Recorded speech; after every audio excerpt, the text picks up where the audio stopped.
ನಿಮ್ಮ ಬಗ್ಗೆ ಜನರು ಮಾತನಾಡ್ತಿದ್ದಾರೆ. ಹೌದು. ಆದರೆ ನೀವು ಊಹಿಸಿದ ಕಾರಣಕ್ಕಲ್ಲ.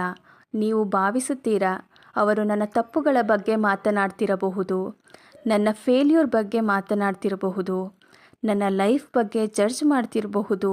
ಆದರೆ ನಿಜ ಏನು ಗೊತ್ತಾ? ಹೆಚ್ಚಿನ ಜನರು ನಿಮ್ಮ ಬಗ್ಗೆ ನೀವು ಯೋಚಿಸಿದಷ್ಟು ಯೋಚಿಸುವುದೇ ಇಲ್ಲ. ಪ್ರತಿ ವ್ಯಕ್ತಿಯು ತಮ್ಮ ಜೀವನದ ಕಥೆಯಲ್ಲಿ ಬ್ಯುಸಿ. ನೀವು ಒಂದು ಸಣ್ಣ ಸೀನ್ ಮಾತ್ರ. ಆದರೆ ನಿಮ್ಮ ಮನಸ್ಸು ನಿಮ್ಮನ್ನೇ ಮೇನ್ ಕ್ಯಾರೆಕ್ಟರ್ ಮಾಡುತ್ತದೆ. ಒಂದು ದಿನ ನೀವು ಒಂದು ತಪ್ಪು ಮಾಡಿದ್ದೀರಾ. ನಿಮಗೆ ಅನಿಸುತ್ತದೆ ಎಲ್ಲರೂ ಅದನ್ನು ಗಮನಿಸಿದ್ದಾರೆ ಅಂತ.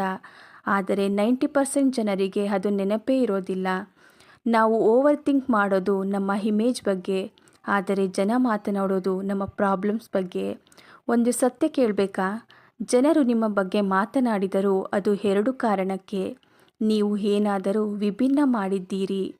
ನೀವು ಅವರ ಕಂಫರ್ಟ್ ಝೋನ್ ಡಿಸ್ಟರ್ಬ್ ಮಾಡಿದ್ದೀರಿ. ಆ್ಯಾವ್ರೇಜ್ ಜನರ ಬಗ್ಗೆ ಯಾರೂ ಮಾತನಾಡೋದಿಲ್ಲ. ನೀವು ಚೇಂಜ್ ಆಗಲು ಶುರು ಮಾಡಿದಾಗ ಕೆಲವರು ಮಾತನಾಡ್ತಾರೆ. ನೀವು ಗ್ರೋ ಆದಾಗ ಕೆಲವರು ಡಿಸ್ಕಸ್ ಮಾಡ್ತಾರೆ. ಆದರೆ ಅದು ನಿಮ್ಮ ತಪ್ಪಿನಿಂದ ಅಲ್ಲ, ಅವರ ಇನ್ಸೆಕ್ಯೂರಿಟಿಯಿಂದ. ಇನ್ನೊಂದು ಸತ್ಯ, ಕೆಲವರು ನಿಮ್ಮ ಆಬ್ಸೆನ್ಸ್ ಬಗ್ಗೆ ಮಾತನಾಡುತ್ತಾರೆ.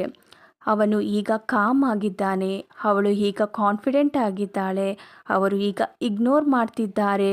ಅದು ಬ್ಯಾಡ್ ಟಾಕ್ ಅಲ್ಲ, ಅದು ಅಬ್ಸರ್ವೇಷನ್. ನೀವು ಬದಲಾಗಿದ್ದೀರಾ. ನೀವು ನಿಮ್ಮ ಬಗ್ಗೆ ಹೆಚ್ಚು ಯೋಚಿಸುತ್ತೀರಿ. ಆದರೆ ಜನರು ತಮ್ಮ ಬದುಕಿನ ಬಗ್ಗೆ ಹೆಚ್ಚು ಯೋಚಿಸುತ್ತಾರೆ. ಹೀಗಾಗಿ ಒಂದು ಪ್ರಶ್ನೆ, ನೀವು ನಿಮ್ಮ ಗ್ರೋತ್ ನಿಲ್ಲಿಸೋದು ಜನರ ಇಮ್ಯಾಜಿನರಿ ಒಪಿನಿಯನ್ಗಾಗಿ ಅಥವಾ ಮುಂದೆ ನಡೆಯೋದು ನಿಮ್ಮ ರಿಯಲ್ ಫ್ಯೂಚರ್ಗಾಗಿ? ನಿಮ್ಮ ಬಗ್ಗೆ ಜನರು ಮಾತನಾಡ್ತಿದ್ದಾರೆ, ಆದರೆ ನೀವು ಊಹಿಸಿದಷ್ಟು ಅಲ್ಲ. ಹೀಗಾಗಿ ಕಾಮ್ ಆಗಿ ಗ್ರೋ ಆಗಿ.